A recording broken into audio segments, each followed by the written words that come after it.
Hiya, family. My name is Donna. Some of you may know me as the lady who says, "Young man."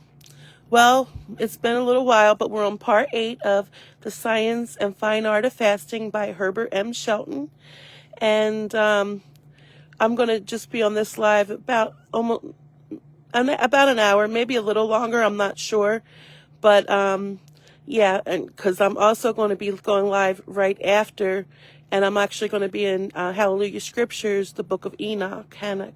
So, and then after Young Man goes live, I'm going live again in True Scriptures, Luke. So, yeah, but this is just my first one, family. Shalom. Shalom, sis Cook. Anybody else in here? Shalom, family. My baby girl. Hi, sis. I don't see nobody else. But so we're going to get into the science and fine art of fasting. Oh, shalom, Amanda. So here we go, family. I love you guys. Shalom. I'm not going to share it in the group because I did a message earlier stating that that I was, that I was going live. So if they were interested, they can, see it there. Okay, here we go, family. Oops, gotta get my pen.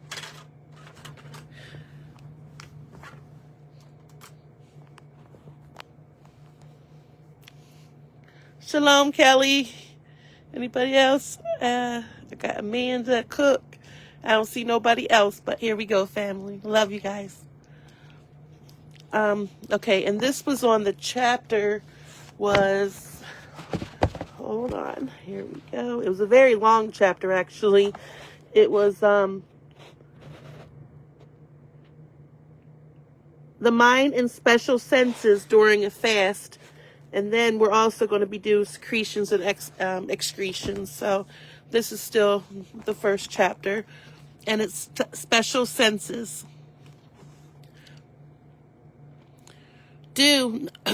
Excuse me, due no doubt to wrong life, a man's senses are comparatively dulled.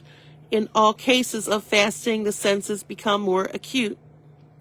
So invariable and distinctive is this, that hygienists have long regarded it as more or less certain evidence that the patient is fasting. Professor Morgulis says that the acuity of the senses is increased by fasting, and that at the end of his 31 days abstinence from food, Levithan could see twice as far as he did at the beginning of the fast. Wow. Twice as far as he did at the beginning of the fast. Ooh, Most High. Let me read this. Because you see me with my glasses, right, family? I need to work on this. The acuteness of perception is more marked in fasting cases. Many users of glasses are unable to discard their glasses and see as well as ever without them. I have had one complete recovery from complete blindness in one eye while fasting. Invariably, the eyes become clear and bright. Wow. There are occasional fasters in whom, towards the end of a very prolonged fast, vision grows dim and coordination of their eyes is impaired. They see double, see spots floating before their eyes, and are unable to read. Actually, family, about them floaters, I used to have that. Organic castor oil, cold pressed. You put it on your eyeballs, right here, on both eyeballs. And I'm telling you what, it takes them away. It also takes away cataracts. And I know you're not allowed to say that, but for me, just for me, I'm not saying for you, but for me, it took away my floaters and my cataracts. Because they told me, I'm 54 now, they told me that I was going to need cataract surgery or I was going to be blind. Well, guess what? Organic castor oil. I used the Heritage Store brand, but yeah, organic castor oil, family. Sorry about the squirrel.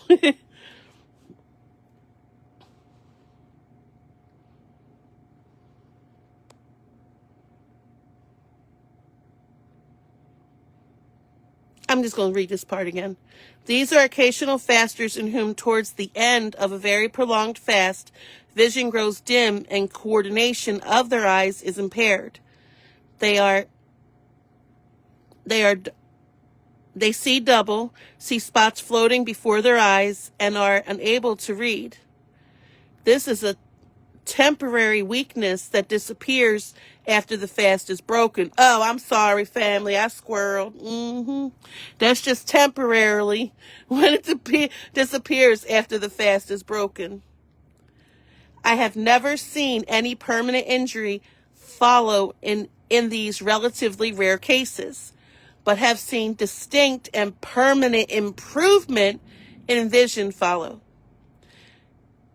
People who before the fast were unable to get along without glasses have been able to discontinue their use after recovering from this temporary weakness. Wow. The sense of touch is invariably sharpened. It is not easy to determine the state of the sense of taste during the fast, but the patient invariably discovers that his sense of taste is more acute and discriminating following the fast than before the fast. The improvement in the sense of hearing is commonly even more marked than that of the other special senses. No doubt, part of this improvement in the sense of hearing results from the clearing of catarrhal conditions in the ears and eustachian tubes. Part of it is the result of the general rise in nervous condition.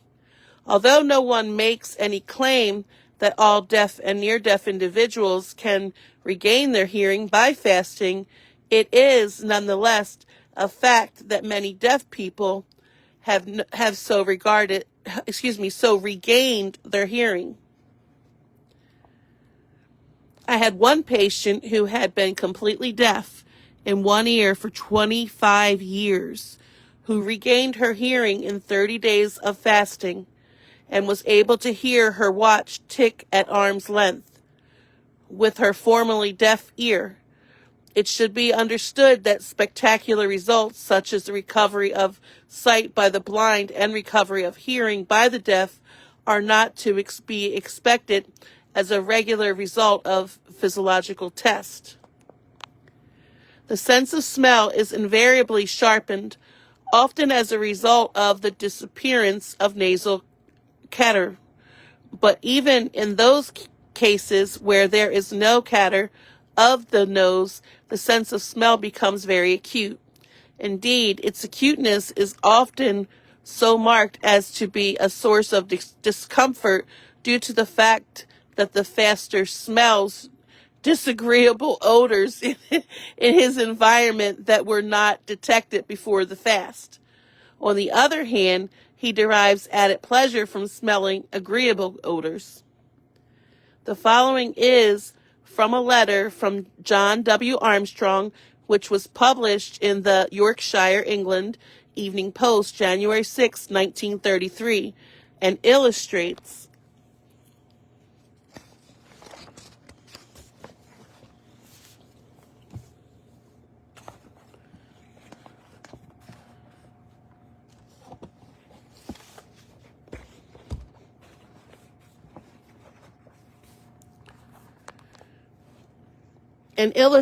not merely that the heightened acuteness of the sense of smell produced by fasting, but also the strength and endurance of an animal may have after 14 days without food.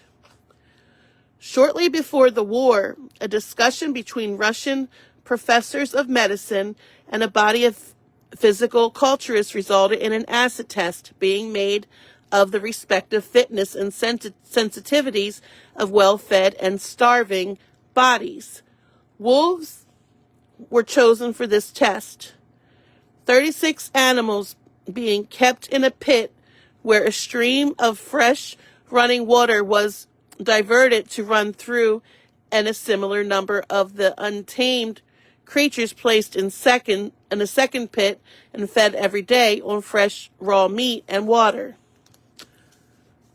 For 36 hours, the unfed wolves were restless and snappy, then, appearing to accept the inevitable, the pack grew quiet and lazy until the 10th day they proved the assertions of the naturopaths that the body never feeds so calmly and easily as when feeding upon its own tissue.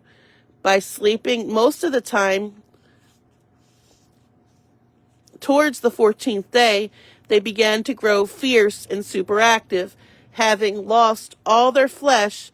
The healthy flesh formed of natural food in the wild, in outdoor creatures, melts readily and quickly under the internal heat and engendered by the process of fasting, thrice as quickly as flesh formed from civilized, cooked, and prepared food.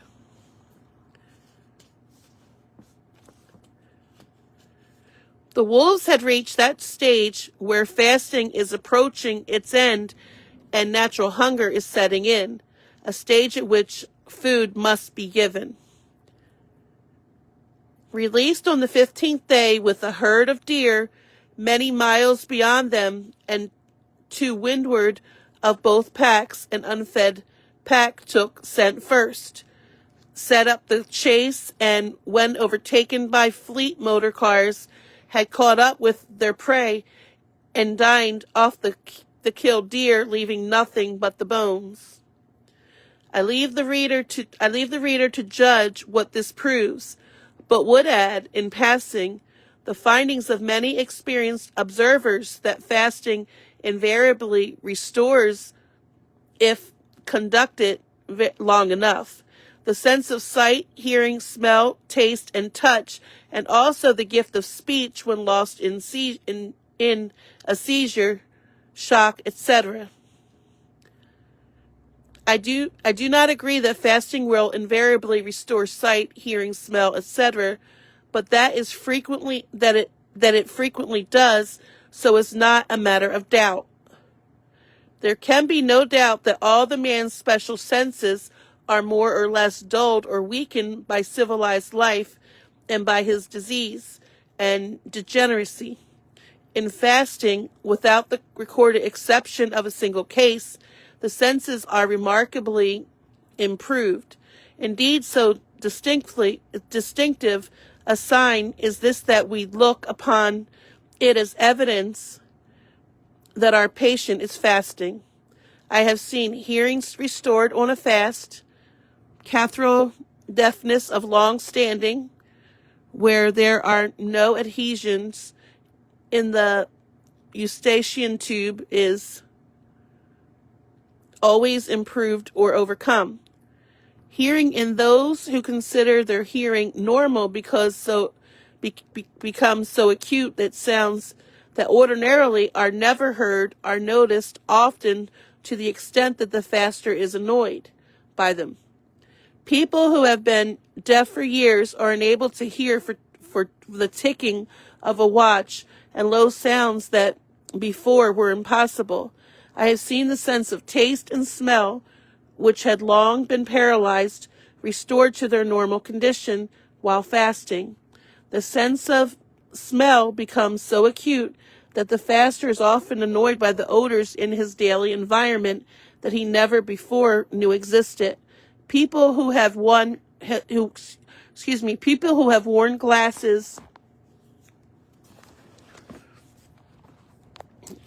for years and who could not read without them are frequently enabled by a fast to discard their glasses and find their sight to be as good as ever.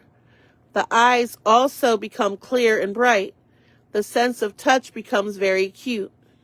The weakening and deadening of man's senses perceptions is due to chiefly the depleted vitality and the accumulation in the tissue of excess food and retained them from the system, and also by permitting nervous recuperation removes the cause of dulled senses.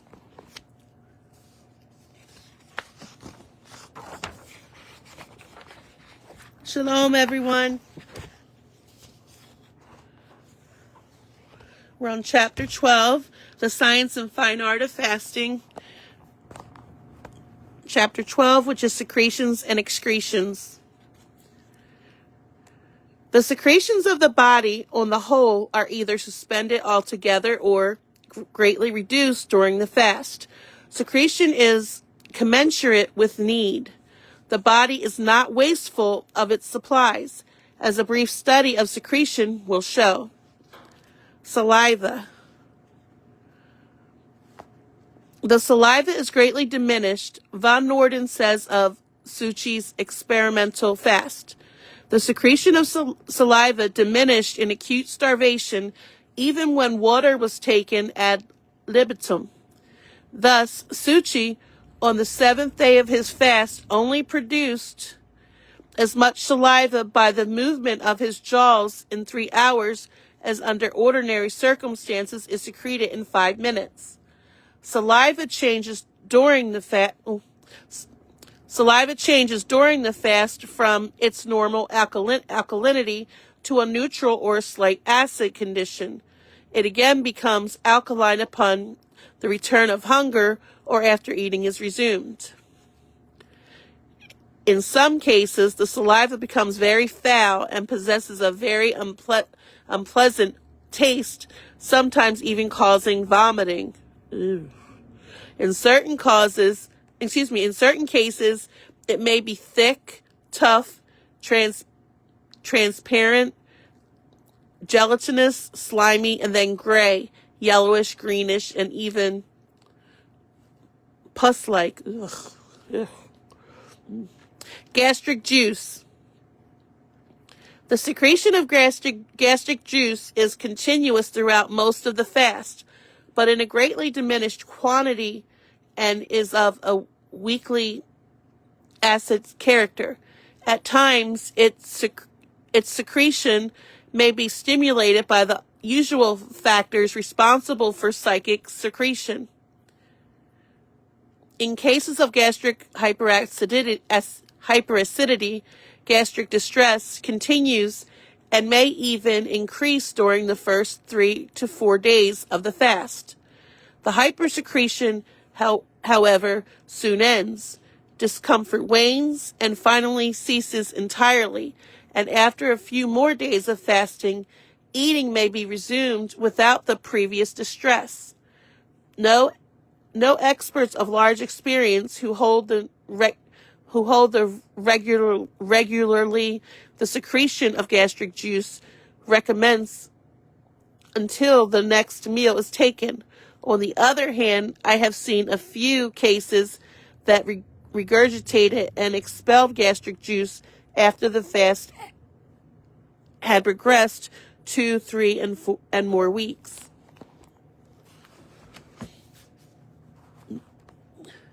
Bile. The secretion of bile customarily continues during the early days of the fast. Indeed, it may be secreted in increased amounts. In some very foul conditions of the body, the secretion of bile is greatly increased, either during the first few days of the fast or at some period of its progress. This is likely to be regurgitated into the stomach where it causes nausea and vomiting. In such cases, the bile is invariably evil smelling and tainted. After a crisis of this kind, the patient's condition is seen to be much improved. The amount of bile secreted is then greatly decreased in amount. A profuse cholerugia flow of bile through the bowels or by vomiting is often seen in fasting. This produces drainage of bile through the bowels instead of by cholecystomy, the surgical way of draining the gallbladder. Oh. In these cases, and should convince the most skeptical of superiority of this plan of care. Normally, bile is poured into the intestine only in response to a need for it in the work of digestion. It is poured out as the chyme from the stomach empties into the duodenum. If no food is eaten, no bile is poured out. Physiologists are agreed. Physiologists are agreed that when an animal is fasting, no bile enters the intestine. This is probably also true of a really healthy man, but it is certainly not true of the sick man. The liver, among other things, is an organ of elimination. The products it takes from the blood are made into bile and poured out as such. When the sick man fasts, the liver greatly increases the production of bile, and this is poured into the intestine. The quantity and character of bile secreted during a fast, as well as its degrees of alkalinity or possible acidity, seem to be dependent upon the toxic overload under which the patient is struggling. Habitual hearty eaters, particularly those who consume large quantities of proteins and carbohydrates, produce the most bile and suffer most discomfort as a result.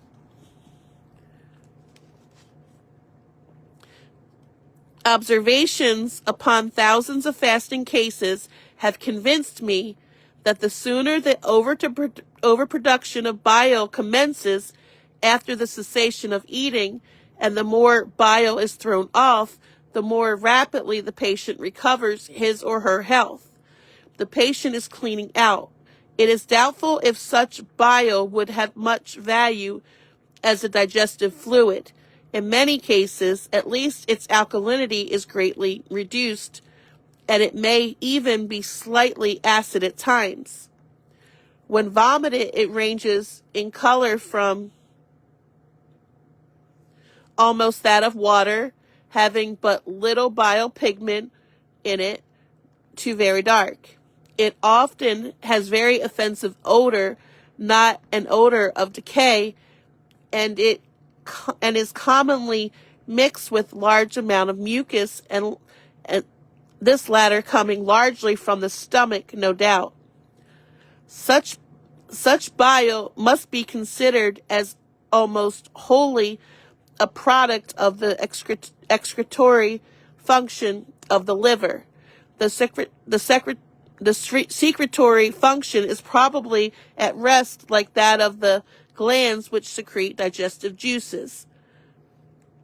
This is only one of the evidences of increased elimination during a fast, and the cleaning out accomplished by this is of immense value in restoring health to those who have, through abuse or neglect, permitted their health to slip away. Shalom, family.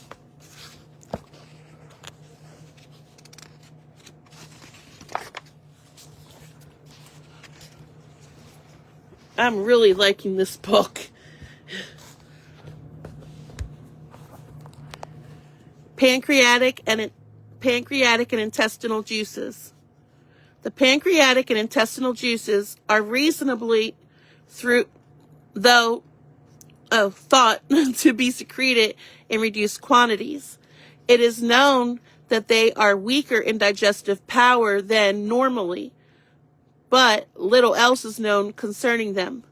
They are customarily secreted and poured into the intestine in response to the need for them, and when no need exists, little or no juice is secreted. What secretion is present is probably lack of enzymes. Milk. It is usual for a female hibernating bear to bring forth her young and secrete sufficient milk to maintain her cubs. The human mother is not so fortunate. Fasting occasions a rapid reduction in milk secretion. For this reason, should be resorted to during lactation only when urgently necessary. Sweat. The sweat is foul and in rare cases profuse. Under ordinary circumstances, sweating can hardly be regarded as eliminating the process, but apparently there is increased elimination through the skin during a fast. Mucus. During a fast, some patients will throw off an almost incredible amount of thick, tough, transparent, white, gelatinous, and slimy expectoration. Later, this may become gray, yellowish, or green, and pus-like in quality. The discharge from the nose may also increase at first and then gradually lessen. In chronic bronchitis, asthma, etc., the same gradual cessation of the cathary conditions and of the cough and expectoration occurs. The discharge from the nasal sinuses gradually cease in the cathary conditions ends. In cases of diseased and long abused stomachs, such matters may be thrown out of the gastric mucosa and vomited. Thus we see how nature adopts every possible avenue of elimination.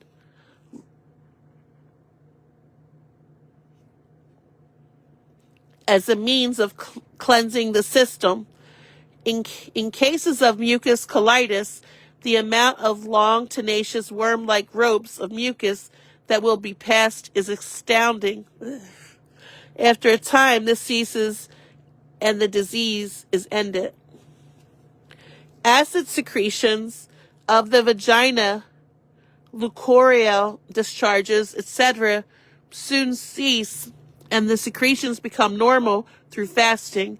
The foul stench that comes from the vagina and womb of the woman suffering from the female troubles or tumor of the womb soon ceases and the odor becomes normal.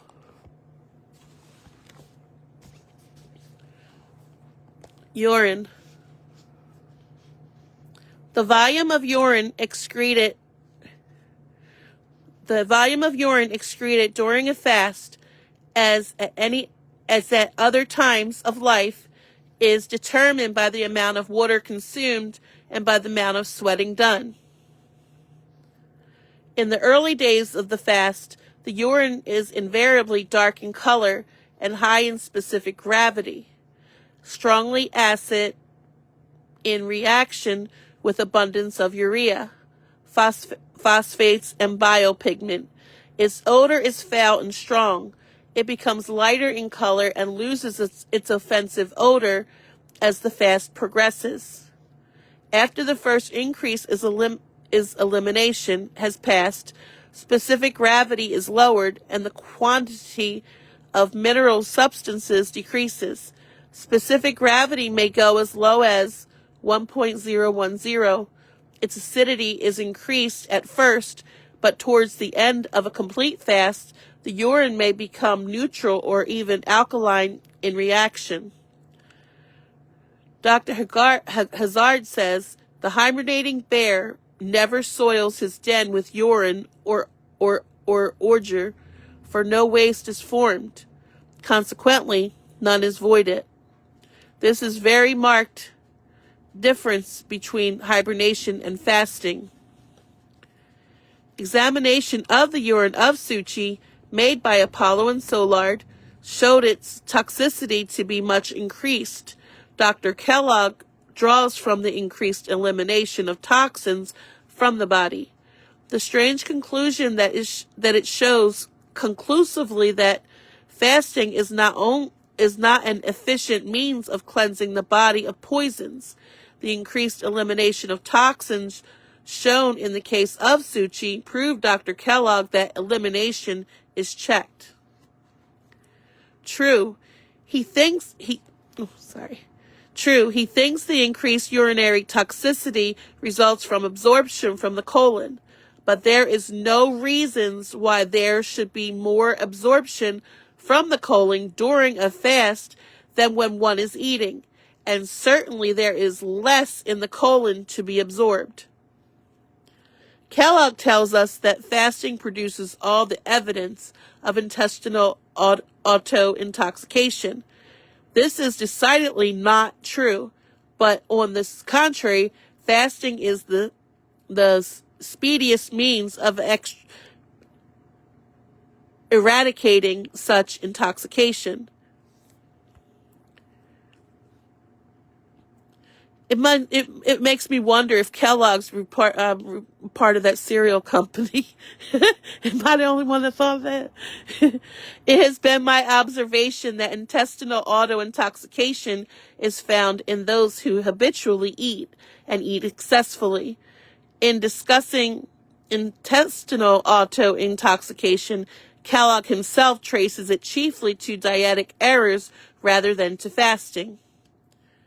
The increased toxicity of the urine of the fasting person is due to increased elimination and not, as Kellogg reasons, to the fact that fasting is not, as claimed, an efficient means of cleansing the body of poisons. I presume that to satisfy Kellogg that fasting is an effective means of increasing elimination, we would have to prove that the kidneys wholly cease to excrete toxins. He seems to think that fasting should send the toxins out of the body through some secret channel rather than through the organs of elimination, or else that by some subtle alchemy these toxins should be transmuted into angels of mercy and left in the body. The fact that they are eliminated is greatly in greater abundance somehow proves to him that elimination is checked by the fast. Benedict says of the urine during a fast, Shalom, family.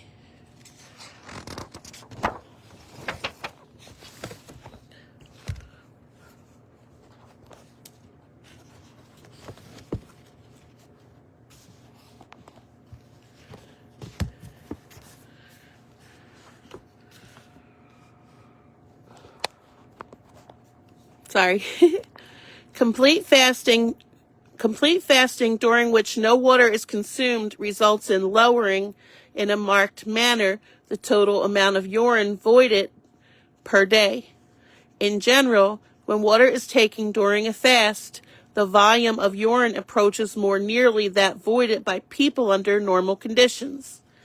Indeed, when moderate amounts of water are consumed, the volume of urine presents as a rule no noticeable abnormalities. In general, then, during the early stages of a fast, with the exception of the first day, the volume of urine is in large measure determined by the quantity of drinking water consumed. If the amount of ingested water is small, the volume of urine may exceed it several times. When the volume of drinking water is over 1,000 cc's, the volume of urine is usually not far from that of the water consumed.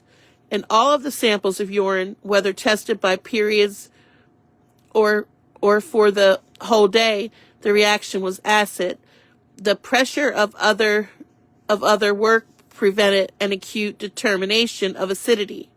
According to Brucksch, however, the acidity at least is the later stage of a prolonged fast, remains nearly constant from day to day. All the specific gravities observed came well within what would be termed normal limits. In general, the average amount of total solids during the different experiments is not far from 40 grams per day.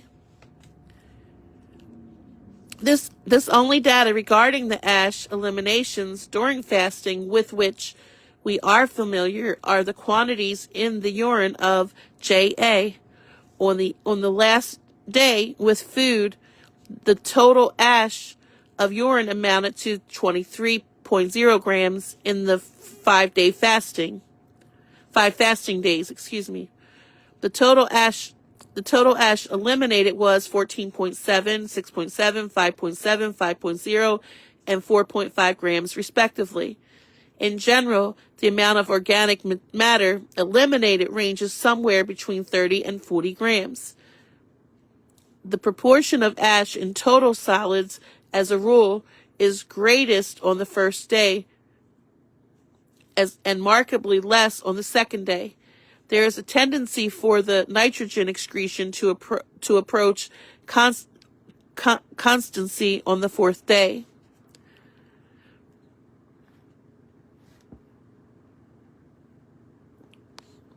In considering the long experiments, it is noteworthy that the carbon elimination is invariably lowest on the first day, and on the remaining days is relatively constant. The excretion of total creatine, namely performed creatine plus creatine formed by heating the creatine of the urine with acid, remains singularly constant on all the days of the fast, even during the 7-day fast, experiment number 75. While the quality of performed creatine gradually diminishes as the fast progresses, the amount of creatine, which is normal urine, is extremely small, gradually increases, and on the 6th day of the fast, there is excreted 0.585 grams of creatine. The proportion of creatine has a distinct tendency to diminish as the fast progresses.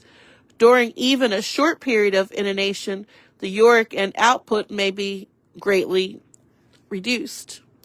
The excretion of sulfur increases on the second day. There is an increase on the third day and steadily diminution on the succeeding days of the fast.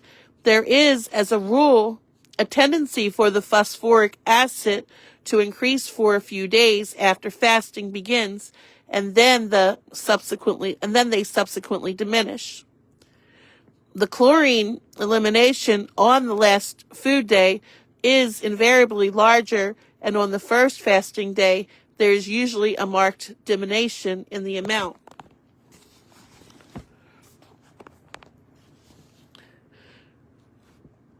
Dr. Eels says, I have a record of a case where on the 28th day, a large amount of sediment appeared in the urine, and the temperature, which had been subnormal for years, immediately rose to normal after the urine cleared.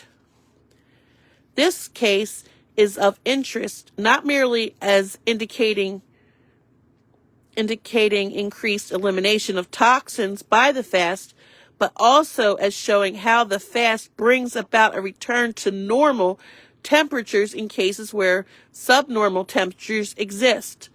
In this case, at least, it would seem to have returned to normal as a result of the elimination of material which had interfered with heat production or heat conservation. One of my own cases passed a large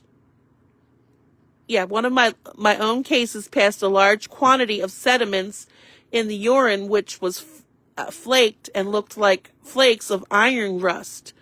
No analysis was made to determine the character of the sediment. Another case had an abscess of one kidney, which had been diagnosed after being x-rayed as a kidney stone, and for which an operation had been advised to drain an 8-ounce glass full of pus passing at one time. Ugh. Daily determination of the specific gravity of the urine was made during the fast of Dr. Eels. On the first and second day of the fast, his urine had a specific gravity of 1.015. On the third day, the specific gravity of the urine was 1.018. It rose to 1.020 on the fourth day and to 1.023 on the fifth day. On the 6th day, it dropped to 1.022, was 1.020 on the 7th and 8th days, 1.018 on the 9th and 10th days, 1.020 on the 11th and 12th days, 1.022 on the 13th day, 1.020 on the 14th day, 14th, 15th, and 16th days, 1.018 on the 17th, 18th, 19th, and 20th days, 1.019 on the 21st day, 1.018 on the 22nd and 23rd days, dropped to 1.005 on the 24th day due to the consumption of large quantities of water. Rose to 1.012 on the 25th day, back to 1.018 on the 26th, 1.020 on the 27th, 1.016 on the 28th, and 1.018 for the last 3 days of the fast. During the day of the 10th day of the fast, following an enema and a bath, the specific gravity of urine fell to 1.010. Except during the first 5 days, the doctor consumed habitually during the fast 2 quarts of distilled water each 24 hours.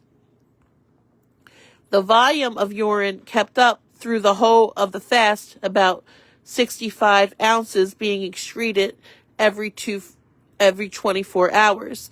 On the last day of his fast, his record shows his urine to have been normal in color and reaction. Well, family, that's it for this book for today.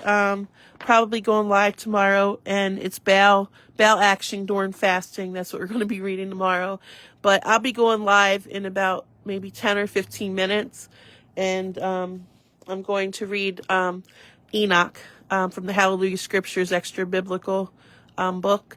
So Hanak is, I think, is the pronunciation in Hebrew. But so I'll be back in about probably 15 minutes or less. Thanks, family. Love you. Shalom.